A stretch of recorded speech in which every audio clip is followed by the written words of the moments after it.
Char!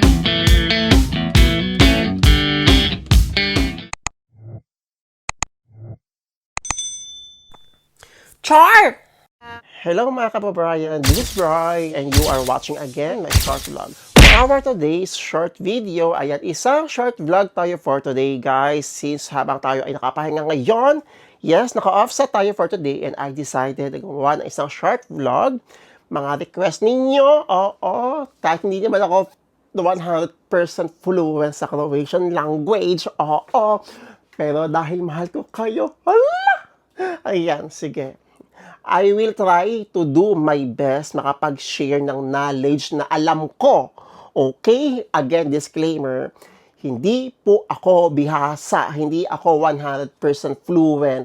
Ako lang po ay talagang lumaraos lang araw-araw sa trabaho gamit ang Croatian language. Oo, ayan. So, aside from that, syempre, requested ninyo, mag-accommodation tour tayo. Bigla ang vlog to guys, so walang ayos-ayos ng accommodation.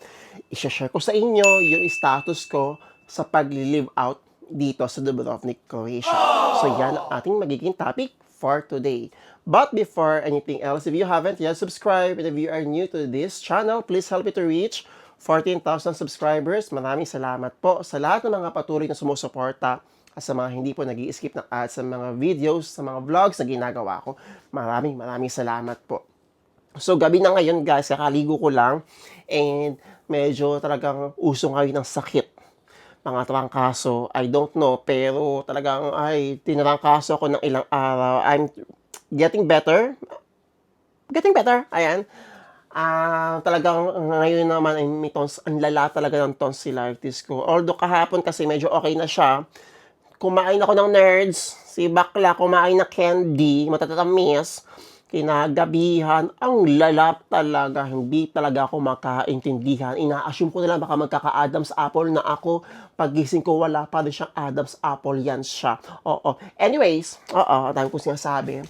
So, tayo ay magkakaroon ng short accommodation tour. Yes.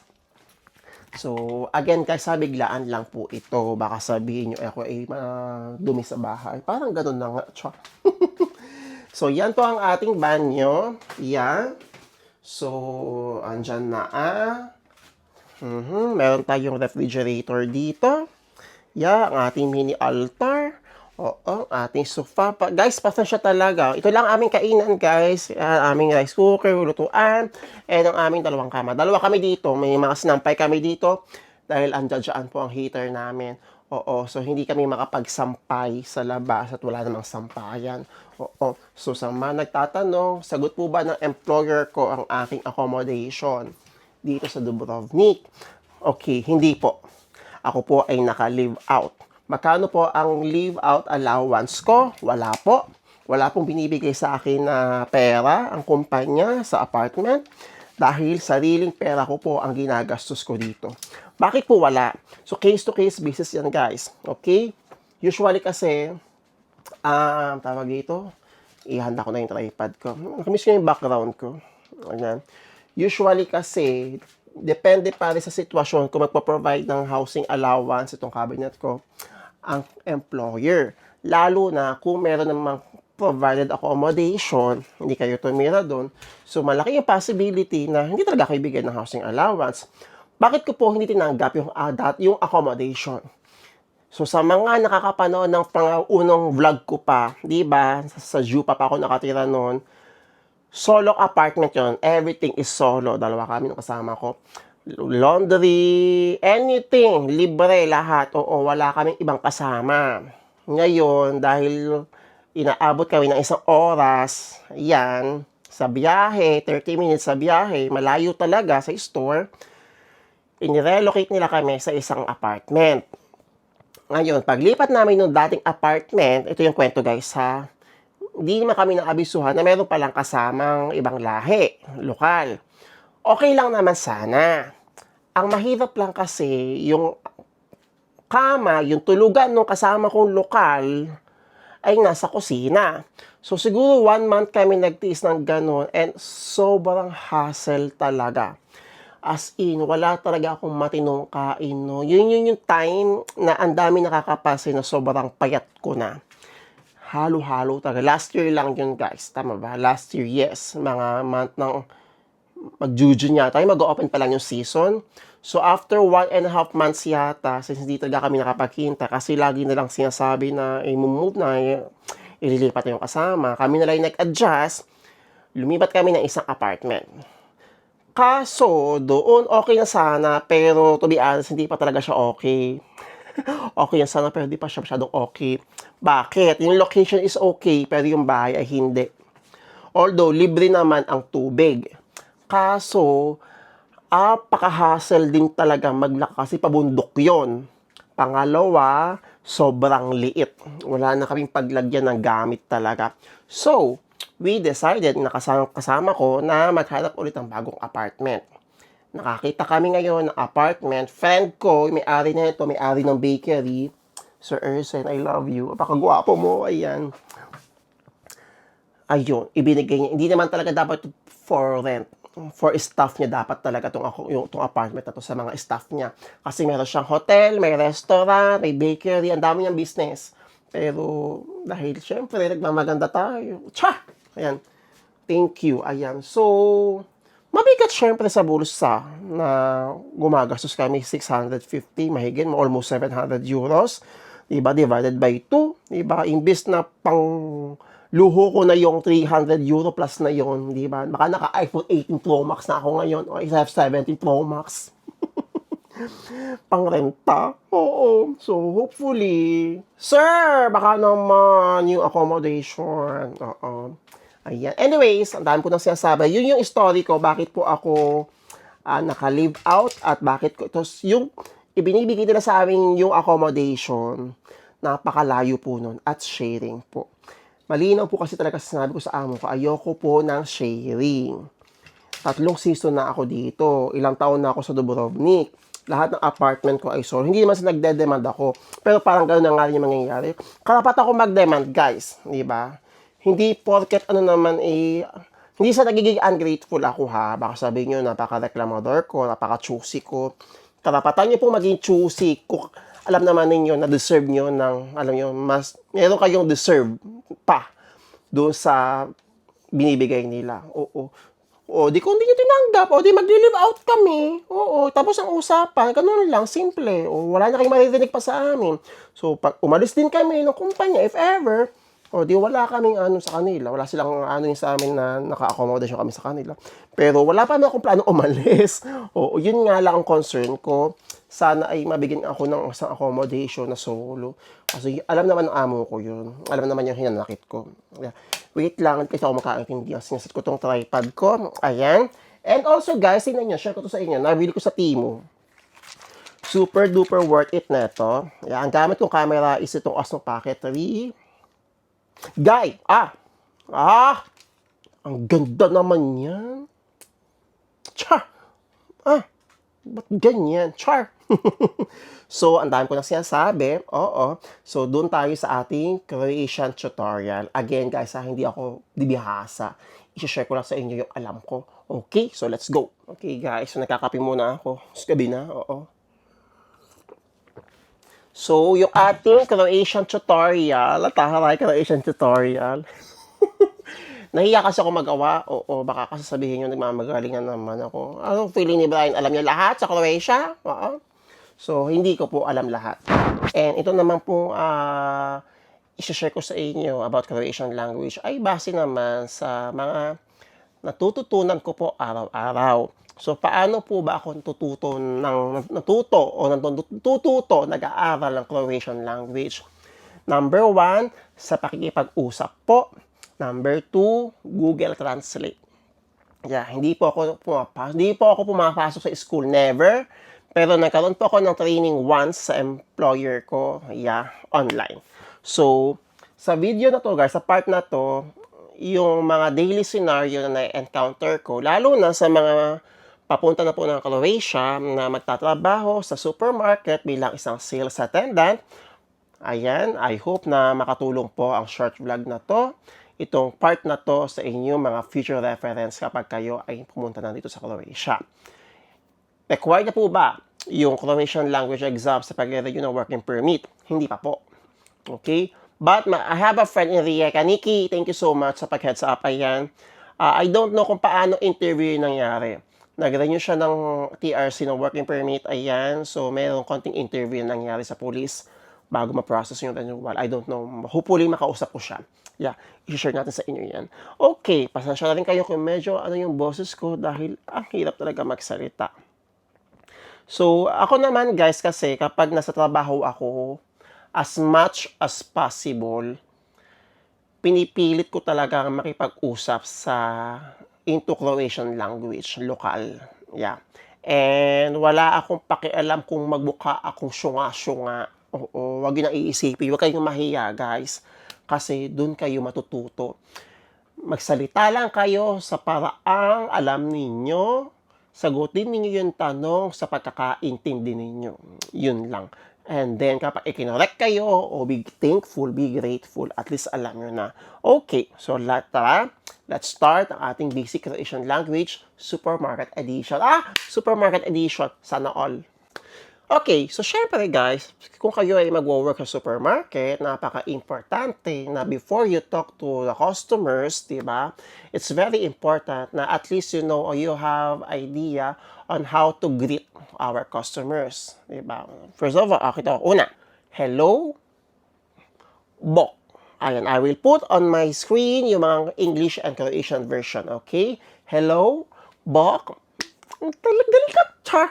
Good day usually is dobar dan or ugodan dan. Yeah. So yung dobar dan kasi ay pang buong araw na yun. But kung good morning, dobro jutro. Good afternoon, dobar dan. Good evening, dobra večer. And usually good day is ugodan dan. Yun. Example sa trabaho. Dobar dan, ma'am. Ganon. Char. Meron pa. Siyempre, after nyo makipag-usap, ayan, wala. Thank you. Yes, you're welcome. Nema na chemu. Please, ayan, kung kayo ay parang meron kayong gustong ipa-repeat or may gusto kayong ipakisuyo, mulim. Ayan, kung, let's say for example, hindi nyo naintindihan yung sinasabi. Oo, mulim, ma'am. Ganon. Oo, parang paulit. Parang ganun ba? Yun yung pagkakaintindi ko. Ha, guys, hindi ako bihasa. Okay, yun yung mga ilang greetings na ginagamit ko araw-araw sa trabaho. Dobar dan, dobro jutro, dobra večer, wala, nema na chemu, and mulim. Yun, okay? So, punta naman tayo sa pakikipag-usap ninyo sa customers. So, kanina, nasa greetings tayo. Punta tayo sa pakikipag-usap. So, let's say for example, gusto nyo i-assist yung customer or meron siyang hinahanap na hindi niya makita, di ba? Di ba usually, sasabi natin, how can I help you, ma'am, sir? Oo. Pwede yung sabihin into Croatian language, mogo livam pomoci, ma'am, sir? Oo. Ako kasi, guys, although hindi naman required na gumamit kayo ng ma'am and sir dito, madam, oo. Nasa katawang lupa ko na po talaga ang laging madam, ma'am, sir, kahit saan po ako pumunta. Dito sa Croatia kasi sa Europe, I know, aware naman kayo, usually, first name lang talaga. Or kahit hindi ka na mag-ma'am, sir, walang problema. Kaya yung ibang mga customers dito, natutuwa at natatawa sa akin every time. Kasi yung pagkakabanggit ko ng madam, hindi lang basta-basta madam, may intonation, may tono. Madam! Ma'am, sir! Ganon. Dobar dan, madam! Gumaganon talaga ako, guys. So, ito naman, guys, ginagawa ko lang kapag kilala ko yung mga customers. Kasi nga, Diyos ko, sa 3 season ko sa supermarket, pajulit-julit lang yung mga mukhang nakikita ko. Nag-iiba lang siya during summer kasi mga turista. Oo, so balik tayo doon. Pag meron kayong gustong i-assist na customer, instead of, how can I help you? Pwede yung sabihin na, mogo livam pomoci. Ganon. Pero ako naman usually, hindi ko naman ginagamit yun. Pag gusto kong i-assist yung customer, isa lang din ginagamit ko, madam! Ganun lang talaga ako, guys. Oh, alam na niya, pag meron siya hindi niya makita hinahanap niya, sir, mogo livam pomoci, madam. Mogo, ganon, alam niyo na, okay? Lukaret talaga yan siya. Oh. Now, kung kayo ay magwo-work sa kaha, Diba? Maraming mga pinamili. Ang una yung tanong, bukod sa Dobardan, ayan, tanungin ninyo kung kailangan nyo ng bag. Kasi usually, yung mga bag natin, yung mga plastic bags, dito ay hindi po libre. And usually, kung kayo ay magwo-work sa isang maliit na supermarket, nasa area po ninyo, nasa loob mismo ng kahay yung mga plastic bags. So, pwede nyo silang tanongin na, Trebate versus Ganon. Do you need bag? Ganon. Trebate versus madam? Ganon. Pero huwag kayong magugulat kapag sinabihan kayo ng sakit. Yung kasi yung slang term ng vreshitsu. Ang hirap talaga. Sakit. Oo. So, again, hindi ko na pinaghihirapan yung sarili ko. Madam, sakit? Day! Ganyan ako makaraos sa araw-araw. Oo. Talagang, ay Diyos ko, ang hirap pero surviving. Oo. Ayan. So, naipansyon na, di ba? Yung mga item. Gusto nyo tanongin yung customer kung cash ba or card yung ibabayad. Pwedeng cash, pwedeng card ang mode of payment sa mga supermarket. So, ang cash is Gotovino, ang card ay Kartichu or Karticom. So, pwede nyo silang i-ask na, Madam, Gotovino ili Karticha. Card or cash? Gotovino ili Karticha, Madam. Okay, tap. Okay, ganun lang. Diba? And then, yun lang naman yung kadalasang mga terms na ginagamit ko. Kahana, Dobardan, Madam. Trebate vershitsu, ma'am. Moje. Okay, okay. Moje vershitsu, moje, Madam. Yedan. Moje, okay. Ayan. Tik, tik, tik, tik. Gotovi na maili kartisyo, Madam. Ganon. Gotovi na maili kartika, Madam. Karticho. Okay, Madam. Tap your card here. Ganon. Kapag ito naman, additional lang naman, kung gusto nyo tanongin yung customer after nyo maipunch lahat, anything else, ayan, ano nga yung sinasabi ko dito? Yoshnes to, ganon. Yoshnes to, Madam, nishta, moja. Gotovi na maili kartika, ma'am. Karticho. Okay, koliko kosta, punta kayo sa screen, ayan, dyan papasok dapat na alam ninyo kung paano magbilang. So, ang numbers naman dito guys ay super easy lang. From 1 to 10, kailangan alam nyo 0 to 10. Nula, yedan, va, 3, chetri, petche, sedam, osam, devet, deset. Kapag alam nyo na yung 1 to 10, napakadali na. So, let's say for example, ang bill ni customer ay 5 euros. Ayan. Tanungin kayo ni customer. Koliko. Ayan. Madam Pet Eura. Opa, 5 euro. Gotovi na maili kartika, ma'am. Karticho. Moj. Yun. So, bago kayo pumunta ng Croatia, guys, make sure na alam ninyo, meron kayo idea sa pagbibilang. So, after ng 1 to 10, lahat nung sabi ko nga, diba, yung 11 to 20, dagdagan nyo lang ng NAEST. N-A-E-S-T. May tutorial ako niya sa YouTube. Check nyo lang. Okay? Yon, kailangan knowledgeable kayo, lalo-lalo na sa number, kung kayo ay magwo-work as a cashier. And kapag tinanong kayo ng customer ng Koliko Costa, ayan, they are asking you how much yung item or how much yung bill. Okay? Yun. Punta naman tayo sa area ng supermarket. So, meron na kayong greetings, meron na kayong simple conversation na pwedeng masabi sa mga customers. But it's very important din guys na alam nyo dapat yung section ng supermarket. Kasi iba-ibang section yan, di ba? May mga bakery tayo, may mga yogurts, may mga milks, may mga salami, may mga dalata, sardinas, kung anik-anik pa. So, may mga fruits and vegetables din. Yes, so aalamin natin isa-isa yung part ng supermarket. So, sa bread, meron tayong clue. Oo, kapag tinanong kayo ng customer, clue. Bakery, pekara, ganan. Milk, Inieko. Water, voda. Meat, meso. Chicken, pilatina. Fruits, voce. Vegetables, povich. Shelf, yung mga aisle, yung mga pinalagay ng mga mga display. Polika. Okay? Cash register yung area ninyo, balagay na. Okay? So, yun. I-familiarize ninyo, lalo na kung kayo ay magwo-work sa isang malaking supermarket, i-familiarize ninyo yung bawat section ng supermarket. Kasi marami yan. Para kapag tinanong kayo ng customer, kahit hindi nyo alam yung exactong item, At least marinig lang ninyo, o mga voda, ayun, ituro mo sa mga tubigan, o mga kruha, o mga croissant, mga donut, ayan, mga tinapay, ituro mo sa bakery. Yun, so familiarize yourself kapag pumunta na kayo ng supermarket. Okay? Ayan, syempre kung kayo ay nakikipag-usap sa customer, minsan din talaga araw-araw, makikipag-usap din kayo sa mga katrabaho ninyo. Sa kanila ako natututo, guys. I'm so grateful, lalo kay mom, oo, kay Anya, kasi Fabo, guwapo. Ayan, talaga kahit hindi ko talaga naiintindihan, kinakausap nila ako ng language nila, ng Croatian language. So, isa yung way paano ko matuto ng lengguwahe. So, talking to your coworkers. Pag kayo ay gusto nyo, hintay lang ba? Wait lang. Oo, gano'n. Merong inuutos sa inyo. Ang dami-dami ng inuutos. Di na kayo magkaintindihan. Sabihin nyo, samo trenutak, girl. Samo trenutak. Puna, radim.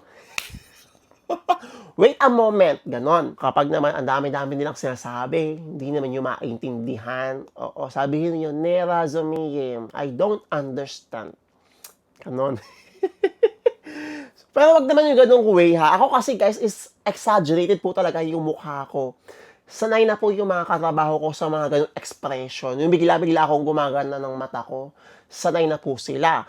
Pero kung kayo po ay bago pa lang ha, pwede nyo naman sabihin, Nirazumiem, sorry, ano, don't worry, aware naman sila. Oo. Kung gusto nyo talaga maintindihan, pero hindi nyo talaga siya maintindihan, gusto nyo ipaulit, oo, pwede yung sabihin na, Możete liponoviti, sestra, Możete liponoviti. Can you please repeat? Ganon. Kung talagang gusto nyo maintindihan siya, sabi niya, Polako, slowly. O, sige, dahan-dahan ko sasabihin sa inyo, Możete liponoviti. Ni razumiem, girl. Okay. Alam nyo na. Oo. Papakilala kayo, Yasam Novi. Nova. Lalaki, I am new. Oo. Kung babae naman kayo, Yasam Nova. Yasam Nov, Novi, lalaki, I am new. Kung babae, Yasam Nova. I am new at this work. Okay? Yan. So, yun muna tayo, guys. Doon lang tayo sa greetings, talking to customers, numbers, section sa supermarket, at talking to your coworkers. Yun lang. Isa-isahin natin. So, hopefully, makapagawa ako dito ng video about dyan, makapagawa ko ng skit. Oo. Gusto ko talaga yung kasi niloloko ko yung mga katrabaho ko. Alam niyo ba, sa Pilipinas, sa mga kahera, hindi lang basta-basta kahera. Umunguya sila ng bubble gum na may mahabang dali. Tapos gumagano. Double down. Tapos todo punch, punch, punch. Tawa sila ng tawa, guys. Oo. Yung humor natin dito mabenta sa mga Pinoy. Ay, sa mga lokal. Yung humor ng mga Pinoy. Mga kalokohan natin. Oo. So, yun lang. I hope dahan-dahanin natin. Polako tayo matututo. And again, don't pressure yourself sa pag-aaral ng lingwahe. Okay? It's important that you have idea, knowledgeable na kayo pagdating nyo dito. But don't pressure yourself yung tipong, Diyos ko, nagsusunod na kayo na kilay. I-enjoy nyo lang. Okay? And tip ko rin, huwag kayo mahihiya makipag-usap sa lingwahe nila. Hayaan nyo magmali-mali kayo. Kasi dyan nila kayo i-correct. And kapag na-correct nila kayo, you will learn. Okay? Take it as your stepping stone para matuto ng lingwahe nila. No? So, yun lang, guys. I hope nag-enjoy kayo sa ating short vlog for today. And if you have any more questions or suggestions, i-comment nyo lang. Malay nyo yun ating maging next content sa ating next vlog. Again, guys, please help me to reach 14,000 subscribers. And please don't skip us. Pasensya na kayo, guys, ha? At napakasakit po talaga ng lalamunan ko. Again, maraming salamat po. And sa mga naghihintay na ng visa, mga plane tickets, pero hindi pa rin makaalis dahil sa war, let's continue on praying, guys, na matapos na po yung mga nangyayari sa Middle East, bumalik na sa normal ang mga aviation, mga flights natin, at tayong lahat ay makita-kita dito sa Croatia. No? So good luck, guys. See you soon dito sa Croatia. Ciao! Anong magagawa? Laging